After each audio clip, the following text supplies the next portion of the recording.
I wasn't supposed to be home until Thursday. That was the plan. 3 days in Denver. 2 client meetings, 1 networking dinner, and a return flight late Wednesday night. Megan had kissed me goodbye Sunday morning like she always did. Quick, distracted, already thinking about her week. But Tuesday afternoon, the final meeting got canceled. The client had some internal restructuring issue, which translated to, not my problem. I stood in the airport terminal staring at the departure board and made a last-minute decision. I'd surprise her. We hadn't had much time together lately. I'd been traveling more than usual. She'd been buried in work. Maybe coming home early would feel spontaneous. Romantic, even. I remember smiling to myself on the flight. That part almost embarrasses me now. When I pulled into the driveway, the house looked normal. Quiet. The curtains slightly open. No lights on upstairs. Her car wasn't there, which made sense. It was mid-afternoon. Inside, everything seemed untouched. The faint lemon scent from the cleaning spray she likes lingered in the air. I set my suitcase down by the stairs and called out, "Meg!" Silence. I walked into the kitchen to grab some water. That's when I saw it. A car key. Sitting in the center of the table like it belonged there. It wasn't mine. Mine scuffed at the edges. This one was sleek, almost new. Different brand entirely. Foreign logo. Heavy. I just stood there staring at it. My brain immediately offered excuses. Coworker. Neighbor. Someone stopping by. A completely reasonable explanation. But then I picked it up. It was warm. Not hot. Not cold. Just recently handled. That tiny detail felt like someone pressing a thumb into my chest. I put it back down carefully, exactly where it had been, as if touching it meant something. I told myself to calm down. I walked upstairs. The bedroom door was half open. I don't remember leaving it that way when I packed Sunday. I pushed it wider. The bed was made, but not the way Megan makes it. She usually throws the comforter over and smooths it with her hands. This looked deliberate. Tight corners. Pillows aligned perfectly, like a hotel room. I stepped inside and that's when I caught it. Cologne. Subtle. Woodsy. Something sharp underneath. Not mine. I've worn the same brand since college. This wasn't it. I inhaled again just to be sure. Still there. I moved slowly, like if I rushed, something would shatter. The bathroom trash can was empty. Completely empty. No tissues. No makeup wipes. Nothing. Megan is clean, but she's not meticulous. The drawer on her side of the dresser was slightly crooked, like it had been shoved shut. Nothing dramatic. No smoking G*N. Just wrong. I sat on the edge of the bed and stared at the wall. There's this moment when suspicion crosses from abstract to physical. My chest felt tight. My hands cold. My jaw locked without me realizing. Maybe I was imagining it. Maybe being gone so often had gotten to me. Maybe I'd been reading too many stories online. I stayed there for almost 30 minutes, just replaying everything in my head. The key, the smell, the bed. When I heard the garage door open, my heart jumped so hard it hurt. I went downstairs before she came in. She walked through the door mid-conversation, laughing lightly into her phone. She stopped dead when she saw me. "Daniel? You're home?" Her surprise looked real. "Flight got moved up," I said. "Thought I'd beat the snowstorm." She ended the call quickly. Too quickly. Her eyes moved. Not to me. To the table. To the key. It was subtle. If I hadn't been watching, I might have missed it. I didn't accuse her. I didn't raise my voice. "Whose key is that?" I asked calmly. She blinked once. "Oh, that's from work. One of the guys on my team came by earlier." "Came by here?" "Yeah. We're finishing the Henderson project. He needed the updated files." I nodded slowly. "And he left his car key?" She exhaled sharply, annoyed. "Daniel, I didn't even notice. He must have dropped it." I held her gaze. "There's cologne upstairs," I said quietly. "It's not mine." Her expression changed. Not fear. Indignation. "You're kidding me, right?" "I'm just asking. You come home early without telling me and immediately start interrogating me?" I'm not interrogating you. She let out a humorless laugh. You are exhausted. You've been traveling nonstop. You barely sleep. And now you're smelling ghosts. Smelling ghosts. That phrase stuck. I know what my room smells like, I said. Our room, she corrected sharply. The shift was happening in real time. I wasn't a husband with a question. I was paranoid. Do you seriously think I would cheat on you in our house? She asked, crossing her arms. I hesitated. That half-second hesitation was all she needed. Oh my God, she said, shaking her head. You do. I'm saying something feels off. What feels off is you coming home and treating me like a suspect. Her voice wasn't loud.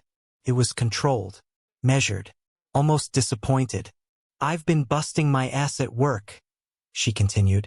You're gone half the time. And the second something doesn't line up perfectly, I'm guilty? I felt something twist inside me, because part of what she said was true. I had been gone a lot. I had been distracted. She stepped closer, lowering her voice. Daniel, if you're unhappy or stressed or feeling distant, talk to me. Don't project it onto me. Project. Now I was the one creating the problem. I'm not projecting, I said. But it sounded weaker than I intended. She picked up the key. I'll text him to come get it tomorrow. Does that solve the mystery? The sarcasm stung. I'm not trying to fight, I said. Then stop looking for something that isn't there. The room felt smaller. She walked past me toward the stairs. And maybe next time, she added without turning around. Let me know before you show up and start accusing me. I stood alone in the kitchen. The key was gone from the table. The smell upstairs lingered in my memory. And somehow I was the one who felt guilty. Not because I'd done anything wrong, but because she made me question whether I had the right to even ask. That's how doubt really begins. Not with a confession, not with proof, but with the slow, subtle feeling that your instincts are betraying you, and that trusting them might cost you everything. After that night, I told myself to let it go. That's what a reasonable husband would do, right? Trust his wife. Accept the explanation. Move forward. But something had shifted. It wasn't loud. It wasn't dramatic. It was quiet. And that made it worse. The next morning, Megan acted like nothing had happened. She kissed me on the cheek before work. Asked if I wanted anything from the store later. Normal tone. Normal rhythm. Almost overly normal. I watched her move around the kitchen and realized something. She wasn't nervous. She wasn't over-explaining. She was steady, which meant one of two things. Either she was innocent, or she was experienced. That thought stayed with me all day. When she left, I stood in the hallway listening to the sound of her car pulling out of the driveway. I waited longer than necessary before moving, like I was afraid the house might react if I acted too quickly. Upstairs, the bedroom smelled neutral again. Clean, like detergent and air freshener. Whatever cologne had been there was gone. I opened the window slightly anyway. I checked the dresser drawer that had been crooked. Nothing unusual inside. Just her sweaters folded neatly. Her jewelry box untouched. I felt ridiculous. But I also couldn't stop. Over the next week, I started replaying everything in my head. Not just that day. The past few months. And once you start looking backward with suspicion, patterns begin forming whether you want them to or not. Weekend work sessions. That was new. She used to guard weekends. Movie nights. Brunch. Grocery runs together. Now she had deadlines. Conference trips to Austin. She'd gone twice in 3 months. Both times last minute. Both times with vague details. I'd asked her once how the hotel was. Fine, she said. Just fine. No story about the room. No complaint about the pillows. Megan always complains about pillows. Her phone changed too. It used to live face up on the counter. Now it was always face down. Notifications silenced. She started taking it into the bathroom when she showered. That one hit me harder than it should have. I told myself people deserve privacy. But married people don't suddenly start guarding devices like state secrets. The joint account balance dropped more than usual. At first, I blamed inflation. Groceries, gas, travel. Then I logged in one evening when she was in the shower. Boutique hotel charges. Not massive ones. Not thousands. Just enough to be intentional. Always the same place. A small hotel on the edge of the city. The kind that markets itself as int*mate and exclusive. Not a business conference venue. Not somewhere her company would book rooms. I stared at the transaction history until the numbers blurred. Maybe she met clients there. Maybe it was reimbursed. Maybe I was spiraling. I didn't confront her. Not yet. Instead, I watched. That's the worst part of suspicion. It turns you into someone you don't recognize. One night, we were sitting on the couch, a show playing in the background neither of us was watching. She said casually, "You know how fast people replace each other these days?" I looked at her. "What do you mean?" "Just life. Relationships. People move on quickly. Nothing's permanent." She said it like a general observation, but it didn't feel random. I swallowed. "Is that what you want?" I asked carefully. She laughed softly. "You're so dramatic lately." Dramatic. That word again. "I'm just talking," she continued. "People stay in unhappy situations too long. It's not healthy." Unhappy. There it was. "Are you unhappy?" I asked. She shrugged. "I don't know. Sometimes I think we've just grown comfortable." Comfortable. I nodded slowly, trying to stay composed. Comfortable used to be a good word. Now it sounded like a warning. Later that week, I came home early again. Not as a surprise this time. Just earlier than expected. Her car was in the driveway. The house was quiet. Too quiet. When I walked in, she was at the kitchen island, typing quickly on her phone. She flinched when she saw me. Actually flinched. "Hey," she said quickly, locking the screen. "Hey, didn't know you'd be back." Traffic was light. She nodded, overly casual. We stood there looking at each other. Two people pretending not to measure the distance between them. That night, she fell asleep facing away from me. Her phone on the nightstand. Screen down. At 2:17 a.m. It vibrated. Once. Then again. I didn't move at first. I waited. She shifted slightly but didn't wake up. The screen lit up just enough for me to see a name. Kyle. No last name. Just Kyle. My chest tightened so fast it almost hurt. I didn't touch the phone. I just lay there staring at the ceiling. Kyle. I went through every Kyle I knew in her orbit. Co-workers. Clients. Old friends. Nothing clicked immediately, which somehow made it worse. The next morning, I asked casually over coffee, "Who's Kyle?" She didn't even look up. "Kyle Henderson, regional manager. I told you about him." Henderson. The project name she'd mentioned the day with the key. My mind connected the dots instantly. "Oh," I said evenly. "Right?" She sipped her coffee. "He's intense. Kind of annoying, actually." Annoying. The word didn't match 2:17 a.m. I nodded. And that's when I knew. Not because I had proof. Not because she confessed. But because the pattern had become too precise to ignore. The meetings. The trips. The hotel charges. The guarded phone. The philosophical speeches about people replacing each other. The way she'd flipped my suspicion into insecurity. The way she'd made me feel unstable for noticing. Doubt wasn't a whisper anymore. It was structured, deliberate, and building. I still didn't confront her, because confrontation without certainty is weakness. And I had a feeling certainty was closer than she realized. By the end of that week, I wasn't guessing anymore. I was preparing. There's a moment when suspicion stops being emotional and becomes strategic. I didn't feel explosive. I didn't feel dramatic. I felt cold. Megan had a work dinner Thursday night. Regional planning session, she called it, with Kyle Henderson. She said it casually, like his name meant nothing. I nodded casually, like it didn't mean everything. As soon as she left, I sat down at the dining table with my laptop. I logged into our joint bank account again. This time I didn't skim. I filtered. Same boutique hotel. For charges over 6 months. Weekdays. Late evenings. Not reimbursed. I exported the statements. My hands were steady. Then I remembered something else. The old tablet. We'd bought it years ago for travel. She'd used it occasionally for emails. It was still logged into her Apple ID because she never bothered signing out. It was in the guest room drawer. I hadn't touched it in months. I powered it on. First, nothing unusual. News apps, weather. Then the messages began syncing. And that's when my chest tightened in a way that was different from anger. This wasn't doubt. This was confirmation loading in real time. Kyle Henderson. Full name.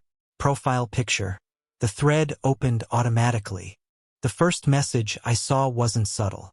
Last night was worth every risk. Sent 3 days ago. Her response. Stop. You're gonna make me blush at work. My vision tunneled for a second. I kept scrolling. 6 months of conversation. Not just flirtation. Not confusion. Planning. Hotel room numbers. Excuses crafted in advance. Trips to Austin that were never conferences. Messages sent while I was in Denver. While I was asleep upstairs. Photos. Nothing explicit beyond words and suggestive poses, but int asterisk made enough that context didn't matter.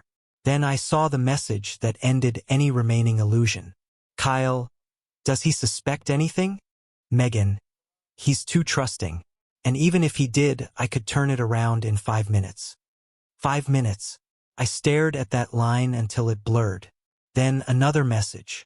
Kyle, you'd replace him that fast? Megan, please. I could replace him in 24 hours if I wanted to. I didn't feel rage. I didn't throw the tablet. I just sat there, reading, scrolling, collecting. There were voice memos, plans, jokes about how I live in spreadsheets and airport lounges. Comments about how stable doesn't mean exciting. They mocked the way I fold laundry.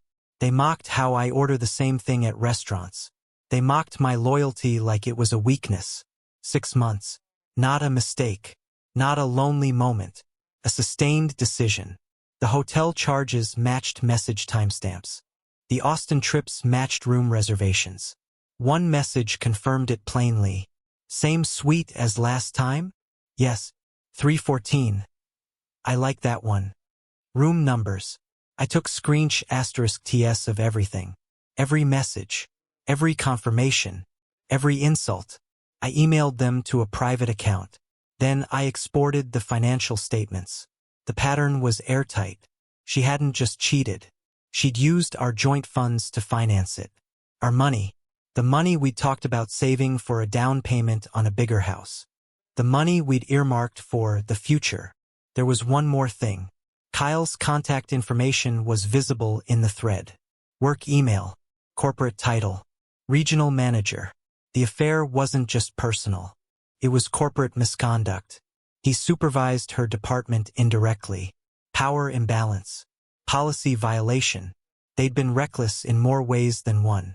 And suddenly, clarity replaced heartbreak. This wasn't about confronting her in the kitchen. This wasn't about shouting. This was about structure. I checked the time. 9:42 p.m. She texted me 15 minutes later. Dinner running late. Don't wait up, red heart. The heart emoji felt almost clinical now. I didn't respond. Instead, I began organizing files. Folders labeled by month. *TS renamed by date. Bank records aligned with message timestamps. I built a timeline. 6 months of deception arranged in chronological order. I wasn't spiraling. I was constructing. Around midnight, the front door opened softly. Her footsteps were careful, measured. She peeked into the living room. I was sitting there, laptop closed. "Hey," she said lightly. "You're still up." Couldn't sleep. She walked over and kissed my forehead. Her lips felt unfamiliar. "How was Denver?" she asked. "Productive." She nodded, slipping off her shoes. "Kyle sends his regards, by the way. He said the numbers you forecasted were solid." My jaw tightened slightly. "Glad he approves." She smiled faintly. "You two would actually get along." The irony was almost poetic. She went upstairs. I stayed where I was, because something inside me had shifted completely. This wasn't emotional chaos anymore. It was mathematical. 6 months. 4 hotel stays. 2 fake conferences. Dozens of lies. And absolute confidence that she could replace me in 24 hours. The arrogance was what stayed with me. Not the betrayal. The arrogance. She believed she controlled the narrative. She believed I'd stay reactive. She believed she could pivot and gaslight me indefinitely. What she didn't know was that doubt had evolved into documentation. And documentation doesn't argue. It doesn't shout. It doesn't defend itself. It simply exists. I closed the laptop gently, because the next phase wasn't confrontation. It was strategy. The strange thing about certainty is how quiet it feels. I always thought that if I ever discovered something like this, I'd explode. There would be shouting, accusations, broken dishes, some dramatic, cinematic unraveling. Instead, I slept, not peacefully, but steadily, because once the doubt was gone, the chaos disappeared with it. When I woke up the next morning, Megan was already in the shower. I could hear the water running upstairs. I lay there staring at the ceiling, replaying the timeline I'd built the night before. 6 months. 4 hotels. 2 fake conferences. Dozens of messages. And a very clear understanding that she believed she could manipulate me whenever necessary. The humiliation didn't come from the affair itself. It came from the mockery, the certainty in her messages, the way she'd analyzed me like a weakness in her plan. I got up, dressed for work, and walked into the kitchen. She came downstairs 15 minutes later, hair damp, expression relaxed. "Morning," she said, pouring coffee. "Morning." She glanced at me, studying my face. "You look tired. Didn't sleep much." She nodded sympathetically. "You work too hard." The irony almost made me laugh. I watched her move through the kitchen with the same familiarity she always had. She asked about my meetings, mentioned something about a team presentation next week. Kyle's name didn't come up. It didn't need to. When she left for work, I didn't hesitate. I called a lawyer. Not a dramatic, billboard attorney. A quiet one. Recommended by a colleague who had gone through a divorce 2 years ago. We met that afternoon. His office was minimalist. Neutral walls. Framed degrees. No emotional decor. I appreciated that. "I need advice," I said plainly. "I have evidence of an affair and misuse of marital funds." He didn't react emotionally. He simply asked for documentation. I handed him printed **TS and financial records. He reviewed them methodically. "This is substantial," he said finally. "You've documented well." That word stuck with me. Documented. Not accused. Not claimed. Documented. "If you choose to proceed," he continued, "the misuse of joint funds strengthens your position, especially if company policy violations are involved." I didn't ask about revenge. I asked about structure. What do I need to do? Continue collecting. Do not confront. Do not alert her. Maintain normal behavior. If she believes you're unaware, she'll remain careless. Careless. I almost smiled. "She already thinks I'm careless," I said. He looked at me evenly. "Then keep it that way." When I left his office, something settled inside me. This wasn't about emotion anymore. It was about leverage. Over the next week, I played my role perfectly. I asked about her day. I listened to stories about work. I even laughed at a joke she made about an intense regional manager. Inside, I cataloged everything. Dates, times, shifts in tone. I installed financial alerts on our joint account. Every transaction pinged my phone. I began transferring portions of my paycheck into a separate account. Legally permissible, advised by counsel. Not to hide, to prepare. She didn't notice. Why would she? In her mind, I was the predictable one, the stable one, the man who folds laundry the same way every time. One evening, she mentioned another trip to Austin. "Quick turnaround," she said casually. 2 nights. "Need a ride to the airport?" I asked. She hesitated half a second. "I'll Uber. Early flight." Of course. That night, after she fell asleep, her phone buzzed again. "Kyle, I didn't look this time. I didn't need to. Instead, I opened my laptop and began organizing a final file. Timeline summary. Bullet pointed. Clinical. Emotionless. 6 months of deception reduced to data. I printed 2 copies. One for the lawyer. One for myself. The next morning, she stood in the doorway with her suitcase. Back Thursday, she said, smiling lightly. Safe flight. She leaned in to kiss me. I let her, because confrontation without preparation is noise. And I wasn't interested in noise. While she was in Austin or wherever she truly was, I made 3 additional moves. First, I secured digital backups of every message thread.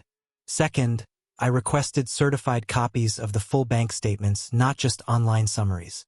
Third, I researched Kyle Henderson. Married. 10 years. 2 children. Public company profile. Visible corporate hierarchy. Code of conduct policies accessible online. Fraternization disclosure requirements. This wasn't just betrayal. It was reckless. And reckless behavior leaves trails. When Megan returned Thursday evening, she looked satisfied. Relaxed. Almost glowing. How was the trip? I asked. Productive, she said. That word again. Productive. I nodded. Glad it went well. She sat on the couch and scrolled through her phone. I watched her from across the room. She believed she controlled the board. She believed every variable was accounted for. What she didn't understand was that silence can be strategic. The following week, I met my lawyer again. We discussed timing, procedure, documentation standards. Are you ready to proceed? He asked. I didn't hesitate. Yes. He slid a folder across the desk. Draft petition. Asset breakdown. Formal notice. Felt strangely impersonal. Like signing a business contract. Because in a way, that's what it had become. A dissolution of partnership. When I got home that evening, Megan was in the kitchen cooking. Music playing softly. She smiled when she saw me. Dinner in 20. I nodded and placed my briefcase down. Sounds good. She had no idea. And that wasn't cruelty. It was balance.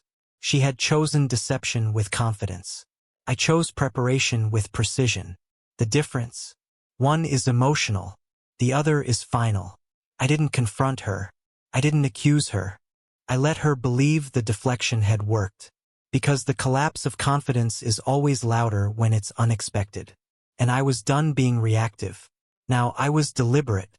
The corporate event was scheduled for Friday night. Quarterly regional recognition. Hosted at the Meridian Grand downtown. Megan mentioned it casually earlier that week.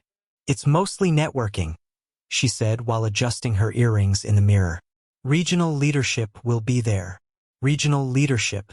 Kyle would be there. I nodded as if it meant nothing. Want me to come? I asked lightly. She hesitated. A flicker. It's technically employees and partners only. Of course, I said. Wouldn't want to break protocol. She relaxed instantly. Protocol. Funny word. Friday evening arrived. She wore a navy dress I hadn't seen before. Understated but intentional. Confident. Controlled. You look great, I said. Thanks, she smiled. Shouldn't be too late. I watched her leave the house with the same composure I'd practiced for weeks. Then I changed into my suit.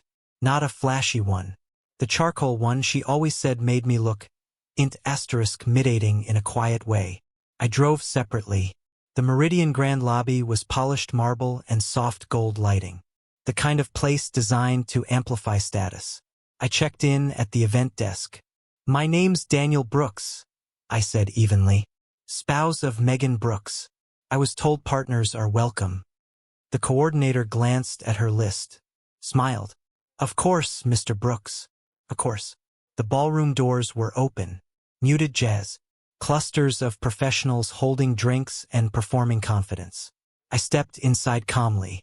I spotted her within 30 seconds.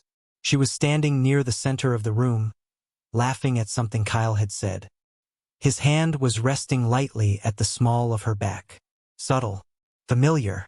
Rehearsed. She looked relaxed. Assured. In control. I didn't storm across the room. I didn't create a scene. I walked toward the bar first, ordered a drink, let my presence register naturally. It took almost 2 minutes before she saw me. Her smile froze, not dramatically, just enough. Kyle followed her gaze. He didn't recognize me immediately. Megan's composure returned quickly. She excused herself from the group and approached me. "Daniel," she said quietly, "what are you doing here?" "Supporting my wife," I replied calmly. Her eyes scanned my face, searching for anger, for instability, for unpredictability. She found none. "I didn't know you were coming. I thought I'd surprise you." The word surprise lingered between us. Kyle approached then, confident, professional smile in place. "Megan, you going to introduce me?" She swallowed slightly. "Kyle, this is my husband, Daniel." We shook hands, firm, measured. "Nice to finally meet you," he said. "Likewise," I replied. He held eye contact a fraction too long, assessing, measuring. I could almost see the calculation behind his expression. Was I suspicious? Was I unstable? Was I aware? I offered nothing. We exchanged neutral pleasantries, industry talk, regional expansion, forecast models. Then I excused myself politely. "I won't keep you. Big night." I stepped away, not to hide, to wait. The formal program began 30 minutes later. Regional managers were invited to the stage for acknowledgments. Kyle's name was called. Applause filled the room. He walked up confidently. Megan clapped with the rest. I watched both of them. When the applause settled and the microphone was passed to him, I made my move. I approached the event coordinator discreetly. "I need to speak with the director of compliance," I said quietly, "regarding a matter involving one of your regional managers. There's something about a calm tone that makes people listen." Within minutes, a senior operations officer was standing beside me. I handed him a sealed envelope. Inside, printed documentation, message timestamps, hotel records, financial misuse tied to corporate travel reimbursements, clear violations of policy. I didn't dramatize it. I didn't editorialize. "I believe this requires immediate review," I said evenly. He skimmed the first page. His expression changed subtly. "Is this verified?" he asked. "It's documented." That word again. Documented. On stage, Kyle was finishing his remarks. Megan looked radiant, confident, unaware.